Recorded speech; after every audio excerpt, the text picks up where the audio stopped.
there, everyone. We're going to go ahead and let people start coming in. Go ahead and let us know in the chat box at the bottom of your Zoom window whether or not you've joined us for a Vernier webinar before. We'd love to hear from you.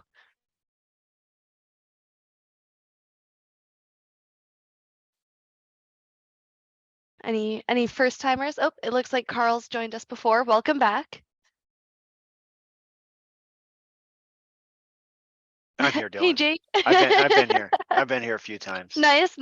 Once or twice.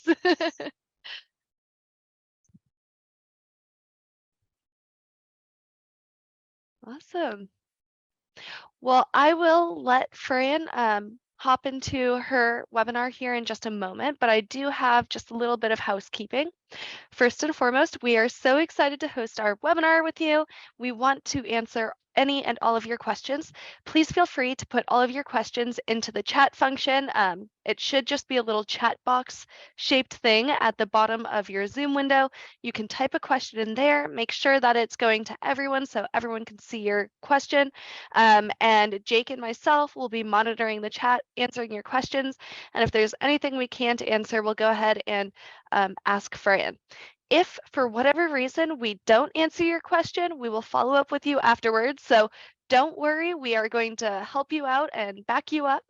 And last but not least, you will get a recording of this webinar. We'll go ahead and email it to you as soon as it has been edited and posted on our YouTube. So after the email or the webinar, go ahead and keep an eye on your email and we'll be sending that out to you.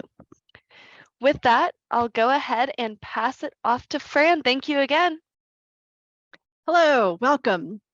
So I am happy to be here to talk about modern physics.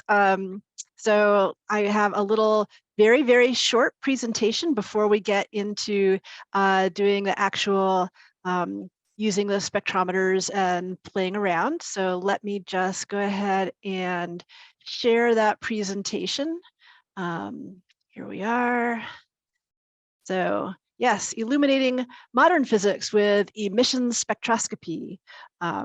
So first of all, we are talking modern physics here rather than classical physics. I just want to briefly go over what I'm considering the difference here to be. So classical physics starts in the 16th century with Galileo dropping things off of the Leaning Tower of Pisa that we are all familiar with. And then about a century later, Newton publishes Principia. And then we've got another 150 years or so, more than that. And then we finally have William Thomson, Lord Kelvin, coining the term kinetic energy. So that takes us a little farther into classical mechanics as we teach it. And it's not until 1862 that we have Maxwell's equations, which kind of is, I would call that borderline. And then discovery of the electron, 1897. I know you might not think of that as being classical physics. You might think of that as being modern physics, but it made my columns even. So classical. And then so modern physics, I'm starting with the dawn of the 20th century. The Planck black body radiation curve was explained by Max Planck in 1901. That's the first time that physicists start talking about something being quantized. So some sort of like quantization of radiation, of energy. Then we have 1905, of course, the big year for Albert Einstein with his 4 papers. I am actually wearing my equals MC squared pendant today. I don't know if you can see it on the screen. I'll come back on the screen. It's tiny compared to the rest of the screen. But so equals MC squared, Brownian motion, special relativity, and of course, photoelectric effect. And then it's not until 1931, so 90 years ago, a little less than 90 years ago, where we have finally the Bohr model of the atom, which is really what we're talking about today, is the Bohr model of the atom, because that's what emission spectroscopy is all about. We're looking at emitted radiation.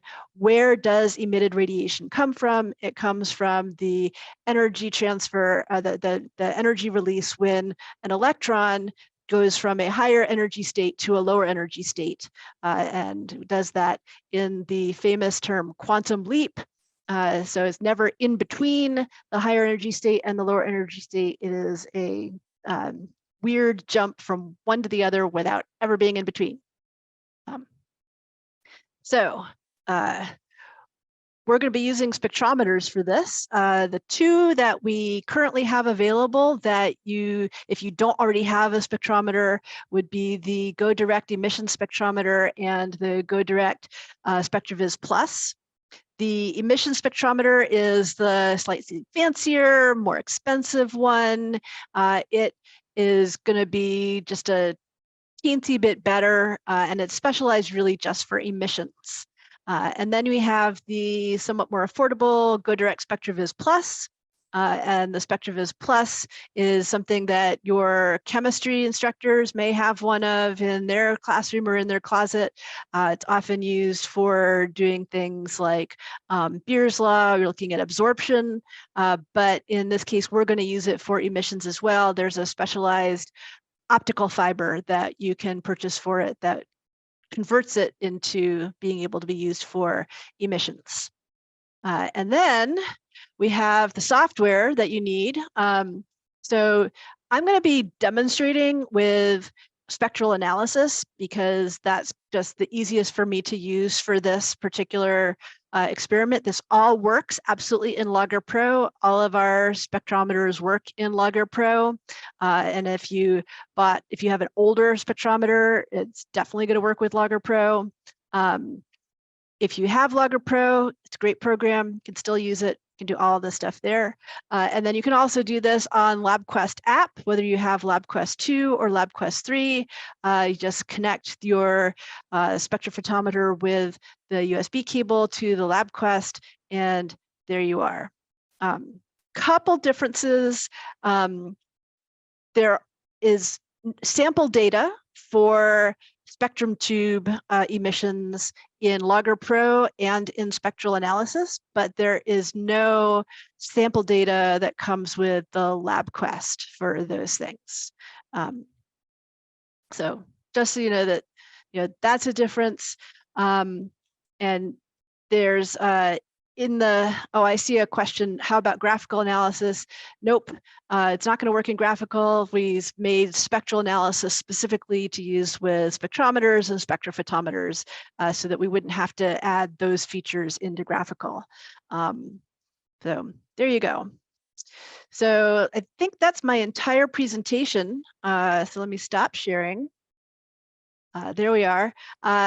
Yes, a really short presentation. In that folder that Dylan linked to you in the chat, this presentation is in there. The outline of this webinar is there, and there are links to the software, to the product pages for the spectrometers, and for a couple of other things as well that we'll talk about.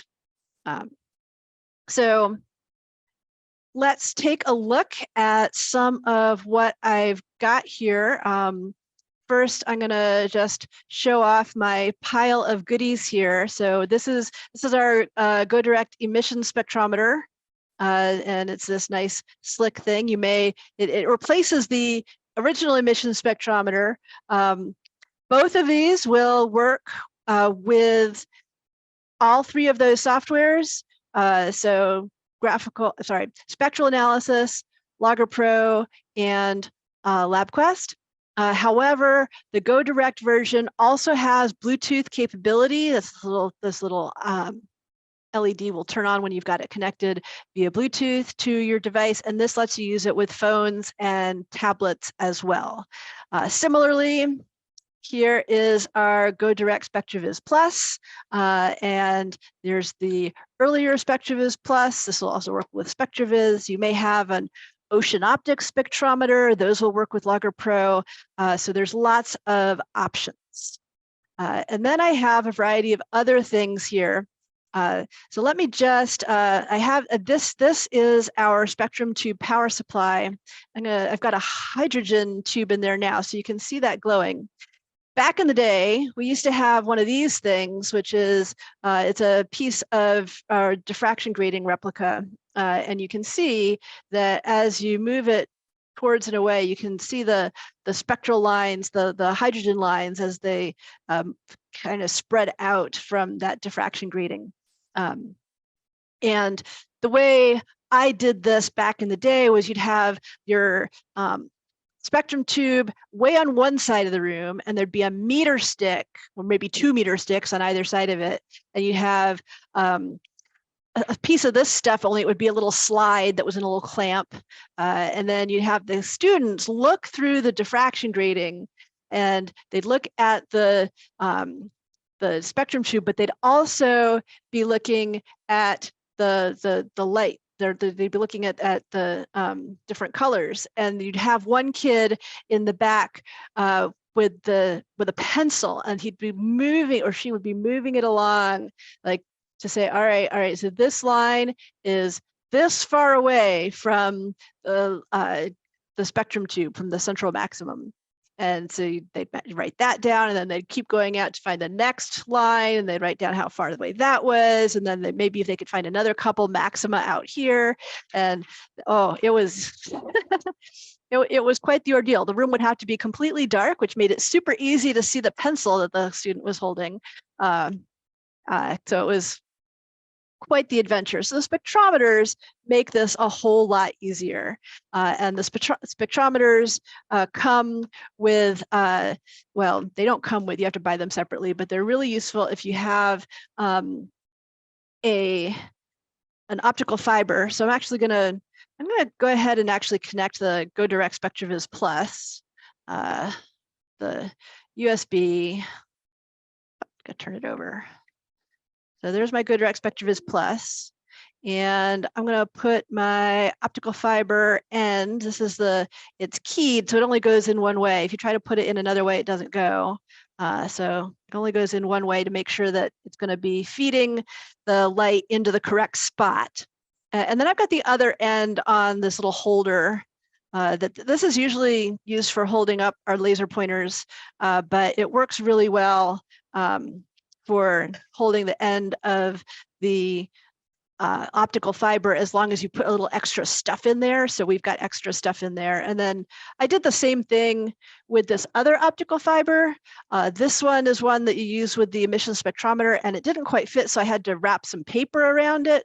I don't know if you can see that. There's some paper wrapped around it in there. But it just makes a convenient way to hold it. And then let's actually take a look at some different things. So we know about the Bohr model and quantum leaps. Let me go ahead and put this hydrogen tube back on. And now I'm going to start up my spectral analysis. So I'm going to have to share my screen with you with that. Spectral analysis, there we are. So I'm sharing spectral analysis with you. And when you open spectral analysis, you get all of these different options, and I have the GoDirect SpectroVis Plus connected.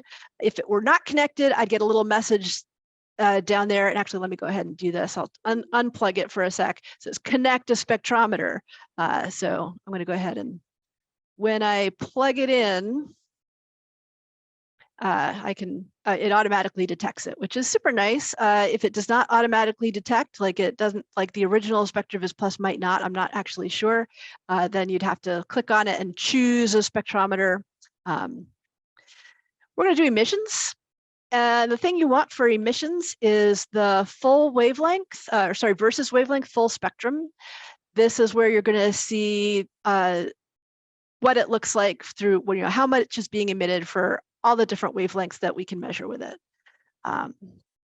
So I do that, and it comes up with this lovely little graph, intensity versus wavelength. It's not a versus time measurement.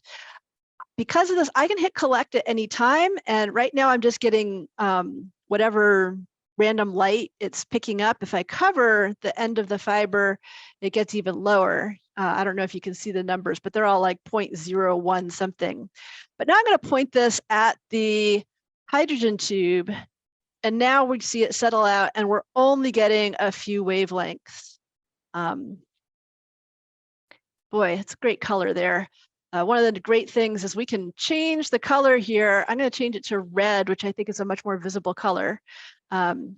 And now I can see that I've got definitely this big peak here at 657.4 nanometers. Let me just see if I can, yeah, I'll make this just a little bit bigger so you can see it a little bit better. So 657.4 nanometers. I can move this little slider down here and I get 487.5 nanometers. And then way down here, I've got one that's a little bit hard to see. I might want to like zoom in on this part. I'm going to zoom in on this part so I can get this peak down here at 435.9 nanometers. So getting 3 hydrogen lines.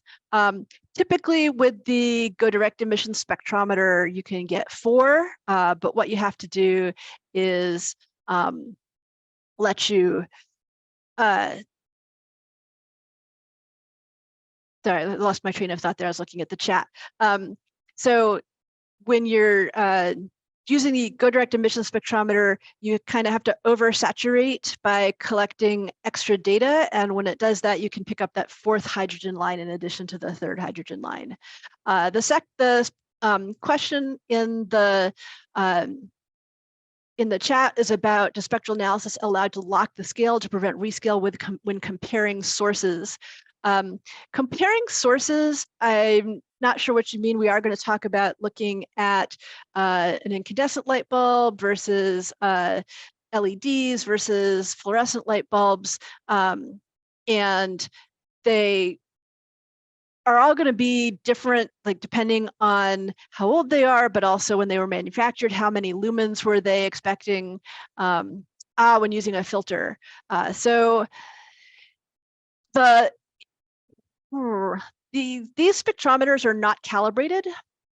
So you would need, I think you might need a calibrated spectrometer in order to compare intensities. And the reason that these are not calibrated is we are able to provide them much more inexpensively to our customers by having them not calibrating.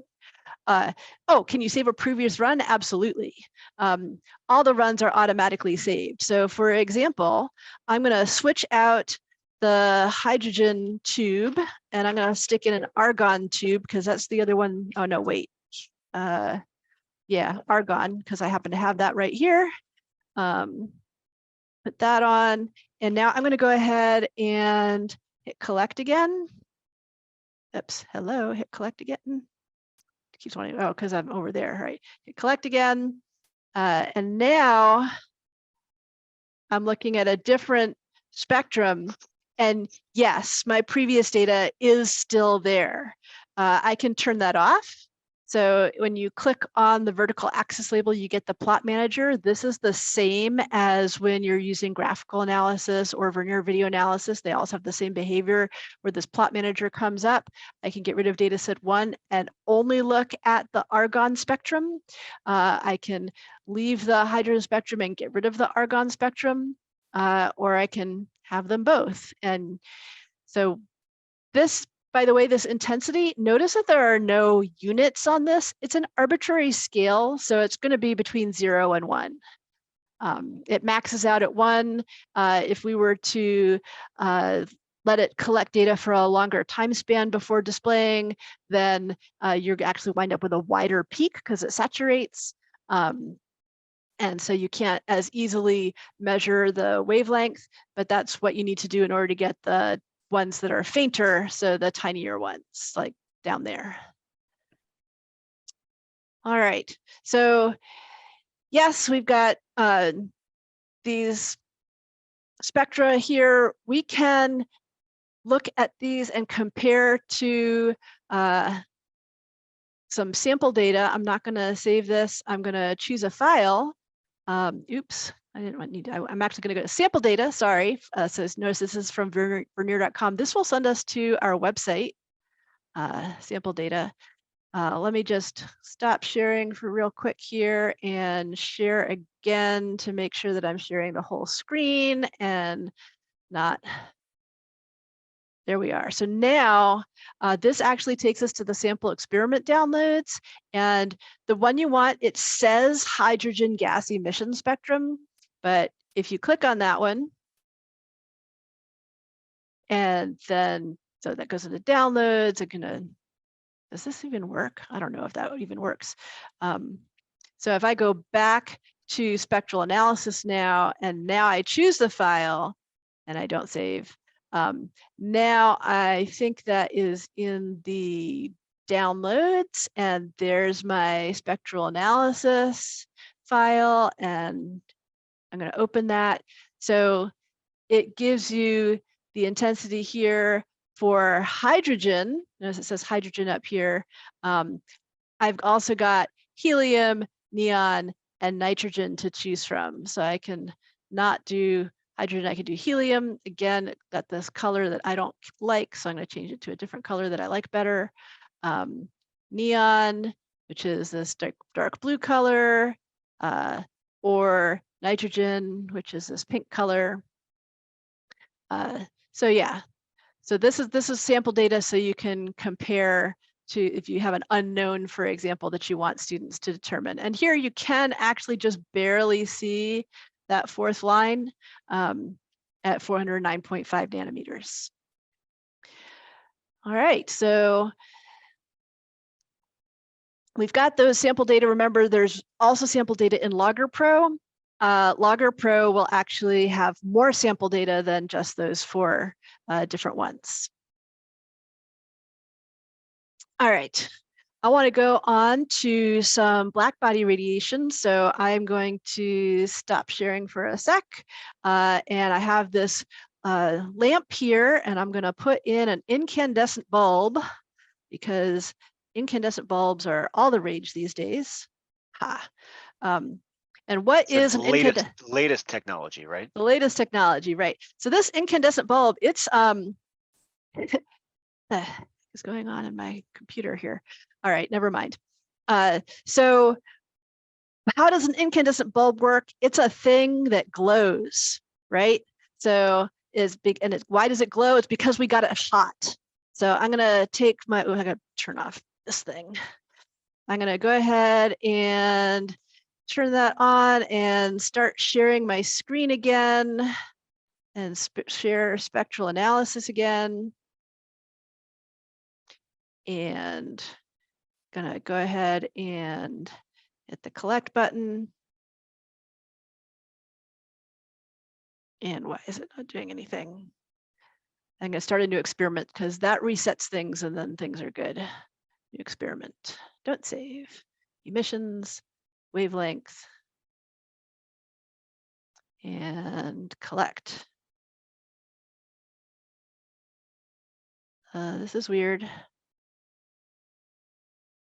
It's not showing up. Ooh. Did something happen? I'm going to quit and start over because that is the best way to make things work. Yeah, it looked like it was connected. I'm not sure why it didn't plot there. So while Fran's restarting that, one of the neat things of that accessory that she's using there is that it's a fiber optic light pipe. So it's the same shape as a cuvette that the chemists use when they do other types of spectroscopy, but we've got this little flexible fiber cable, and then on that little handy stand that Fran has there, you can set it up so that it'll point at whatever source you have. So people ask us, do you have to use this with the Vernier provided spectrum tubes? And of course not.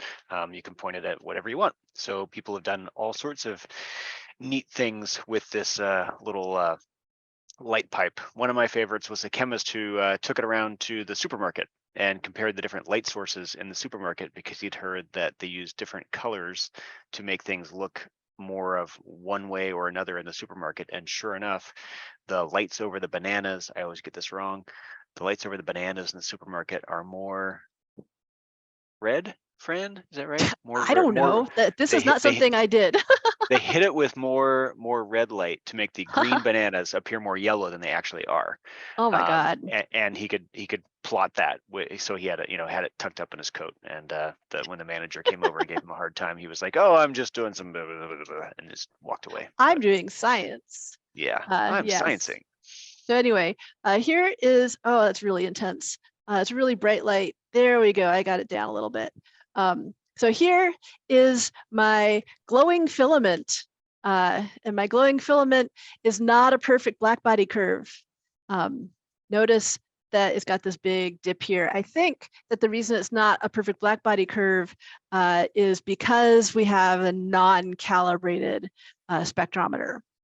But you get the idea that it is a broad spectrum because it covers the entire spectrum and has substantial emissions in the infrared. In fact, I'm going to go and I'm going to change this so that the graph definitely bottoms out at 0 instead of some other number. And now you can see that it is definitely not 0 in all of this infrared, both near infrared and not quite as near infrared. Because as we all know, incandescent light bulbs get hot. So there's our incandescent, and here I'm going to gingerly remove it and replace it with a fluorescent, a compact fluorescent. So what is a fluorescent light bulb? Let me stop sharing for a sec. A fluorescent light bulb is a tube, right, filled with mercury gas, or this is a special one that I got once upon a time at a event for physics teachers. This is a half-coated tube.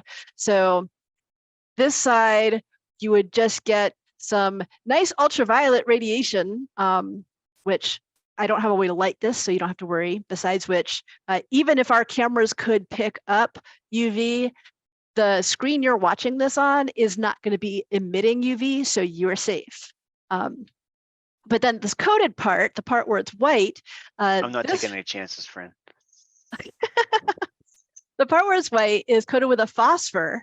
And so this phosphor is basically a blend of metallic and rare earth salts, and it can be tuned to what kind of emission you want from it. Like, you know, they come like LED light bulbs do these days in different, you know, you get cool white, or you get warm light, or you get whatever. So that's what, you know, you know, depending on what materials you put in that coating, that's what it's going to get. And I do actually have one completely uncoated one. Is germicidal. Don't look at it. Just don't look at it unless you're wearing your UV goggles. I have some too, but mine are like orange. Everything looks terrible through them. Anyway, so the compact fluorescent has those on there, and I'm going to go back to spectral here. Oh man, I'm so running out of time. So I'm just going to do this and quick finish up with a little data collection here. And that was super quick. Notice that it's not continuous. We have a line, and then we have another line. And so we got like a purple, we got a blue, we got a green, we got a yellow, we got an orange, and our eyeballs put all of that together and say, yes, that is white light, which is pretty awesome of our eyeballs to do that for us. So just to finish up, we also can do this with LED light bulbs. LEDs, you ever know, like LEDs come in all these different colors, right? How do they make a white LED? There's two ways. One, you take 3 different colored LEDs, a red, a blue, and a green, and you light them at the same time. Or you use one of these. So it's like a phosphor. It works slightly differently. As my understanding, there's like the material is embedded in the plastic that will like be the phosphor, and then the material itself scintillates. So when it's hit with high energy radiation, it'll let off some photons in different directions. Those will excite the photons in here, or the material in here, which will then glow white. I have a violet laser here, and it's white when you shine it on the phosphor, because this is specifically sensitive to blue light. You can see it a little bit when I take my black light, and I put it on there. You can see that a little bit. Black light is so much fun. I can make my shirt glow with the black light because I'm wearing a fluorescent shirt. So much fun. I'm sorry we didn't get to go through everything that I wanted to get through, but I do respect your time. Too long and these things get really boring. So I do want to go ahead and stop more or less on time here. Please let us know if you have any questions. You can email us. If you email physics@vernier.com, that'll get to someone who can answer your questions about this. You can also go to our website and go to the chat. And you can email us at physics@vernier.com. And remember, those resources in that folder are going to be there for you to be able to check out the things that I was going to say, and also the links that you'll need. There's some additional information. There's a link to a fluorescent lamp Wikipedia article. There's there's another link that talks about the things in the phosphor for the white LEDs. But thank you everyone for coming. Really appreciate all you being here. Thank you, Fran. Thanks, everyone.